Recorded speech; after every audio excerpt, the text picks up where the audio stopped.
Hey guys, Mike from Shamino's workshop. Here we have the Battle Brick. If you're not familiar, this is what a Lego lightsaber in 1:1 scale real life looks like. This is sold by the Pack Store, but I believe the maker of this is WonderForce. I do believe they have their own website, or maybe it's an Etsy store where they sell this. So I received mine. Pack Store put this up on pre-order 2 months ago maybe. Got it about a week or two ago and have been working on a chassis for it. So I finally got finished with the chassis and the install, so figured I'd do a quick video. I have Repulse's Lego font installed. Is it this button?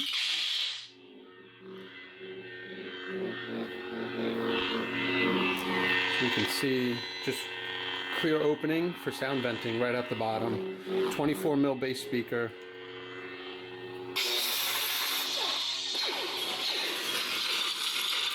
It's Proffieboard, so I have the volume at about 2400. It's a 3-watt, 4-ohm speaker, I believe. So it's cool. Repulse put some, cool little Lego sounds from the various games and maybe movies. Sounds more like games. So let me let's do the Saber hilt itself. All aluminum, solid aluminum. It's basically just one big piece of aluminum in the middle with these interchangeable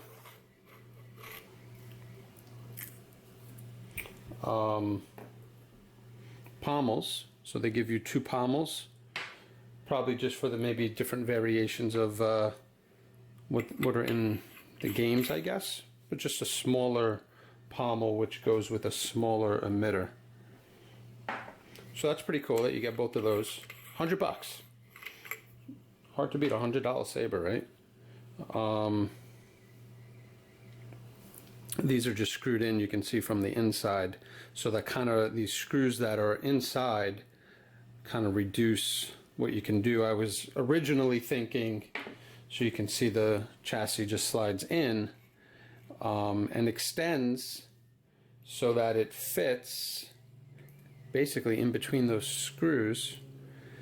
It would have been nice if we could have put a larger speaker in there, but we wouldn't have got a 28mm bass speaker in there, so what's the point? What's the point of trying, I mean. So you have the bottom pommel and then the top. What I like about this, came with plungers, button plungers, machined aluminum, a retention screw to hold whatever you're going to put here, and 3 blade retention screws.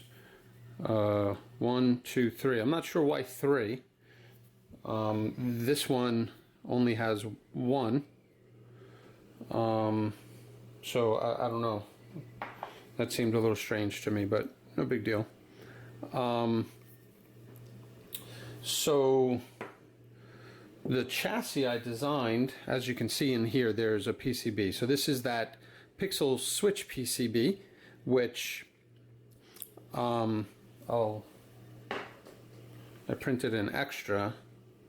So the idea here, I didn't pop out the support material. So the idea here is when you have these style sabers that have these plunging solutions all the way up near the emitter, well, that's where the switches would go, where the support material is here. So you'd put the switches here. You'd put your, you put your Shtok PCB up there. You can push it down, it'll sit in. So you put your Shtok PCB there, and then you have these Pixel these new PCBs, which add support for 6 connections. And so the way they're meant to be used is you have your 3 pads for your NeoPixel, so positive, negative, and data line. And then you also have 3 pads for your 2 switches and common ground. And so the way, and then you would put that down here at the bottom. And so what you can do, right, is then you put that there, line up, you know, insert your plungers and line up with the switches, and then you have your set screw that would hold that in place. And so those would stay in. You don't ever have to remove them. So like in a Saber like this, where you got 2 emitters and maybe you want to do like a quick swap, just install 2 of those. Now you'd have to maybe 3D print another set of plungers, or maybe reach out to WonderForce. Maybe they have a, or maybe you can machine them yourself. But you know, the point is you could have these 2 emitters and just, you know, plug and play.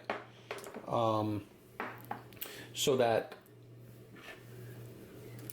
the only thing you'd have to take out is the main chassis sled. Just want to put that back in its case.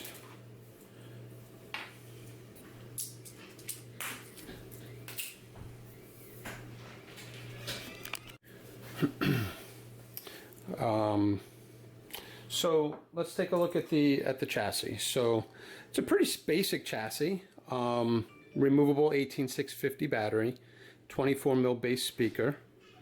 You have a kill switch, spot for the Proffieboard, and then the hilt side Pixel Switch PCB, right? That would then mate with the blade side one. And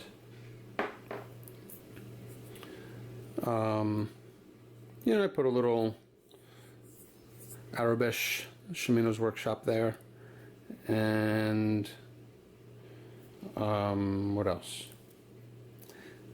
You know, the only other thing I was thinking of doing is maybe adding switches, so that when you take this out, you can actually turn it on and off, because this is fully functional.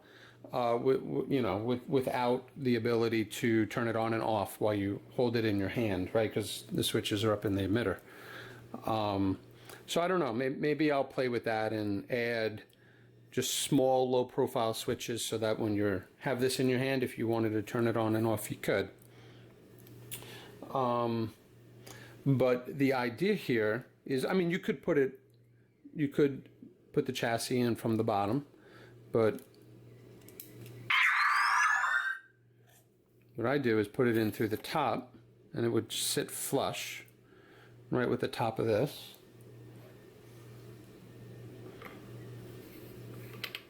And you just screw the emitter on.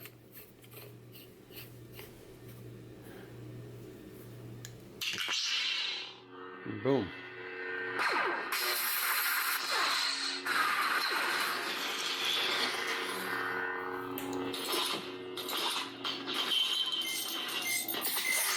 That's cool. Lord Blacko on Saber font has 2 Lego, Star Wars Lego fonts, but you know, older style, not smooth swing, haven't been updated in a while. I was thinking about buying them just to put them on, but I don't know, maybe I'll wait and see if he ever updates those things. You know, I also, instead of the blade, you could put a blade plug. It's 1-inch blade socket. And then I printed some, you know, I've been printing the chassis. I printed it in black. I also printed it in the copper. The copper came out real nice. I like that you can see the writing. I was thinking of maybe painting, or you know, filling that with something and then sanding it so that you would actually see that, maybe with white paint inside, it would pop. But you know, this is what the chassis looks like. I have designed it for removable battery, keystone terminals, so you just, you know, solder your wires to the terminal legs, glue them in place, And then you have, you know, you got room for the speaker, some wire channels. You got 2 3mm wire channels that run up the sides, so they're hidden. You won't see the wires running here, and then they exit right under where the Proffieboard would be, so you won't see any wires, which is nice. The kill switch would go in here, and that's a press fit. I tried to do it, you know, tight on the dimensions, so everything's a press fit. This is in there nice, although I would probably still glue that. Obviously you got to glue that. I always use black hot glue on the speaker terminals. You know, 1, it protects it, and 2, it holds it in place.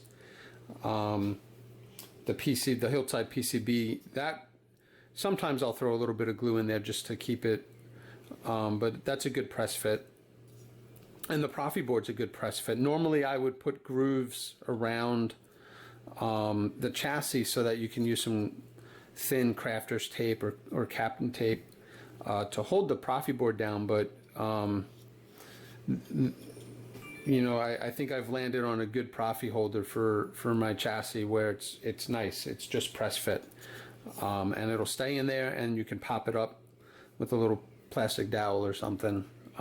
If you know, because while you could probably get a USB cable connected, you know, on top of the battery terminal, probably best to just lift the Proffieboard up and access your SD card in USB. And then this is just for design. Sometimes, you know, if the battery gets stuck, then you can put something through that hole and pop it out the top. So I'm going to put these up on the Etsy store for those that bought a battle brick and want to install it.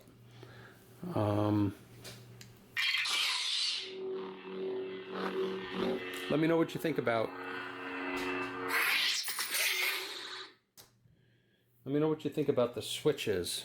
Leave me some comments. Leave me some feedback. What do you think about adding probably 2 switches down here? Real low profile, maybe the gold tactile switches. You know, with a really small plunger height. This way they're really low profile. They won't interfere sliding it in, and at least you have access to buttons, you know, when this is out. Let me know. Yeah, alright guys, well thanks for watching. Quick video, just wanted to demonstrate, show off the Saber a little bit, show off the chassis, and that's it. I'm gonna go enjoy Halloween. Alright, take care guys.